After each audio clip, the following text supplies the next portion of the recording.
Yo, son, what's good? It's a couple days before Summer Madness 10 SMX.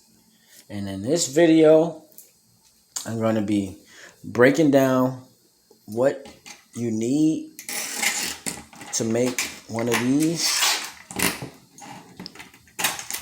as well as the main event that got canceled, Murda Mook versus Brizz Rawsteen. As usual, I'm going to the battle rap portion first.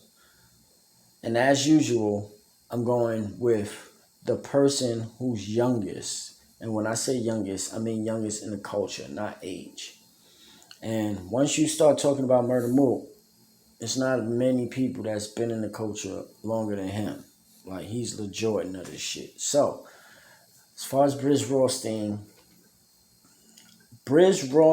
is an undeniable talent who has surpassed a lot of the people who has been in the culture way longer than he has. Brizz has shown from battle after battle after battle that he is a superstar in this battle rap culture. Brizz has had some unfortunate circumstances in the present, but let's go to the genesis of his career. Now, I'm not familiar with his trials and tribulations before I seen him on Spit That Heat. What's the Spit That Heat? I don't want to spread misinformation, but I know it was around the time that him and T-Top was just going crazy. I'm talking about before the PGs. I'm pretty sure it was Spit That Heat. He was wigging on motherfuckers. Like, he stayed wigging on motherfuckers. So, I'm getting older. I'm 39, so my scaling of time is kind of distorted. Like, everything seems kind of jumbled up together. But I remember him wigging on everybody. Then I remember him wigging in the PGs. Then I remember him wigging in the tournaments, even though I don't remember him winning, but he had great showings. Like, he always shows up. And then I remember him wigging on Arsenal and Passwords. Shout out to Arsenal and Passwords. They came to perform, they did their numbers, but it was just it was a disparity in the energy and the aura that was on stage that day for those battles. Like, you can see the difference, in my opinion. Well, I see a difference, and I knew Brizz was on his way to being a star. And then the Calico battle happened, and after that battle, it just seems like he's been going through a lot of trials and tribulations, I don't know. It was an interesting performance at Double Impact, and then the world knows what happened that battle with Murda Mook, and this is where we are now. That happened, and it was a adverse situation for Brizz, and I thought he was good enough to, and I still think he's good enough to endure and just go on. But when that Double Impact situation, in a situation of adversity, happened, he announced to the culture that he was not returning to battle rap unless he had Murda Mook as his next opponent. And here we are. So now Murda Mook feels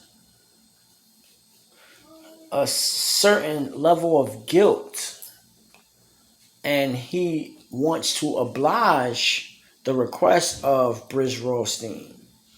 So he actually puts aside all of the previous, the previous talks, because it was about Mook versus Surf, Mook versus Hollow the Don, and he just totally quench those negotiations and oblige Brizz Rawsteen. So Brizz Rawsteen, because of the double impact situation, literally skipped the line. Because if this would have never happened, I couldn't see myself saying that Brizz would be the one that Mook would battle next. Like, it was so many narratives. Like, if Mook gets rid of Surf, then he can go and talk to Drake. Because Drake said if he battled Surf and won, then they would talk about battling. So, Mook felt a level of guilt and said, you know what? I'll battle you. So he acknowledges the fact that he would do the battle. So it was announced that it was going to happen. Now, before we get into what was announced, let's go into Murda Mook's career as if we need to. Mook is the Michael, he is the poster boy of battle rap. If you don't know who Murda Mook is at this point and you watch battles, then I don't know what to say. You may love him, like he's a polarizing character in the sport, in my opinion, as of late. Before, when he was on Smack TV, everyone loved Mook. I didn't meet someone who wasn't an opponent that didn't like Murda Mook. Even the people who, like the general consensus of the culture was he was admired and adored as the golden child. Like, Dot Mob, shout out to Rex, shout out to Mook, shout out to Dan Bars, all the Nemesis, all of the original people. Like, people don't know about that Rex verse on Casa. Like, well, people may know, but let's just stay focused on Mook. Mook has been the Michael Jordan of this shit for 2 decades now. Even when he wasn't battling, everyone aspired to get a battle against Mook. Mook has battled Loaded Lux twice. Won, in my opinion, both times. Shout out to Lux. He definitely won the Total Slaughter battle. You could debate who won the Mook versus Lux in the sneaker store. But I had Mook winning that one. Because I liked it, Loaded Lux at that time when I first seen it. But when you acknowledge that he kind of choked in a majority of those rounds, like they weren't smooth rounds, and Mook was bringing, like, Lux is someone, let's segue into Lux. Lux is someone who says a lot of amazing shit and sometimes loses. Even though he impresses you with his pen game, he's sort of like a Rum Nitty. But back to Mook. Shout out to Rum Nitty. Back to Mook. Mook is battled pretty much pioneers. People like Iron Solomon, people like Lux, people like Verb, people like Party Artie. Like, the list goes on. You know, Mook has a certain stature in the game, and it's for good reason, because every time he comes, like, he changes how you look at the person. So if he goes first, like the genuine strategy, the general strategy of battle rap is usually to go last, so you can leave that lasting impression and you can rebuttal in the beginning of the round. But if Mook goes first, then after he spits his first round, usually you look at the person when they go and do the shit that they good for, you laugh. Like, that's exactly like the same shit that you get praised for, he makes that shit look bad. But the battle was not happening as of this moment. Maybe one day the battle rap culture would be blessed with that battle. I don't even know if Mook or Brizz is even interested. But let's move on into what is needed for this to become Neagan. Obviously, you need a bat. You need a screwdriver. You need barbed wire. I would get all of these items. If you already have a bat, I would recommend something that's straight and not too one-sided, because the barbed wire weighs down the front, so it becomes front heavy.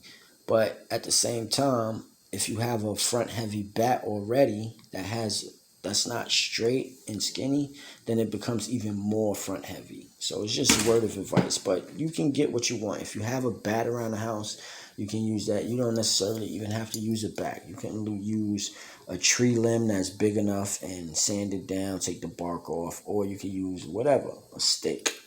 I wouldn't use anything that's not wood, because you want the barbed wire to hug against the wood. Then you want to get one screw and a washer that fits the screw. And you want the screw to be short. You don't want a long screw, because you don't want to compromise the foundational integrity of the bat. You know, because you want to screw something in, and then you want to get, I would recommend getting, because I got the barbed wire off of Amazon, so it's cheaper to probably get like 50 feet, because it's like almost like $1 less to get 25. But I would get whatever you want. Like, if you're a cheapskate, it's nothing wrong with being frugal. I don't mind, but just get a roll of barbed wire, and then I'll explain to you what you need next. Shout out to everybody. Follow me on Instagram. It's CARTOONKIKX, CARTOONKIKX on IG. You're already watching me on YouTube. It would definitely help if you leave a like, a comment, or you subscribe, or all three would be great. If you want to donate to the channel, you can go to Cash App and donate.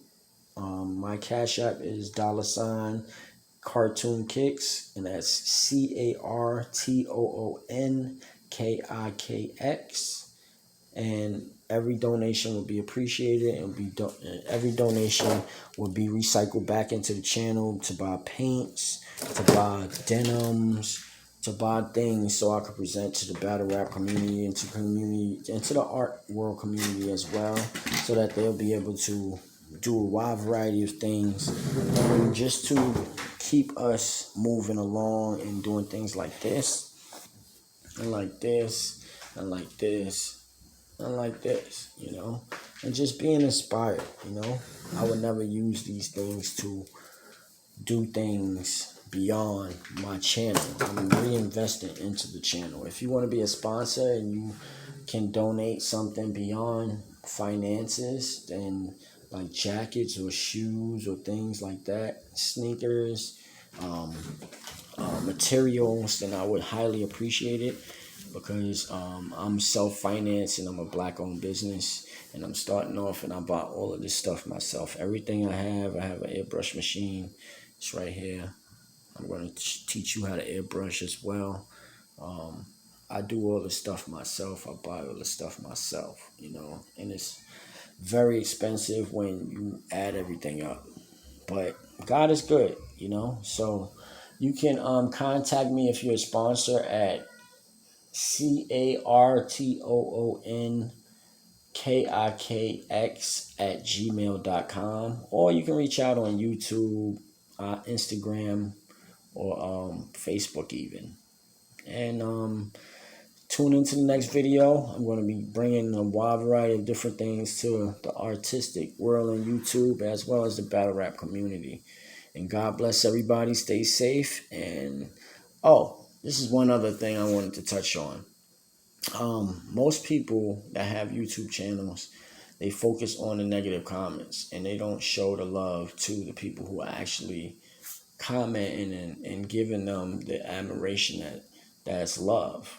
I'm not doing that. I'm not going to address the drama people as much. If you have a positive critique, or even a negative one that I can understand, that's not there to be malicious, then I will just acknowledge it and keep working. If you have a positive comment, I will definitely acknowledge you, and I will try my best to answer every single comment, that's love. And that's what I want to focus on. Love and respect. That's the foundation of my channel. Respect.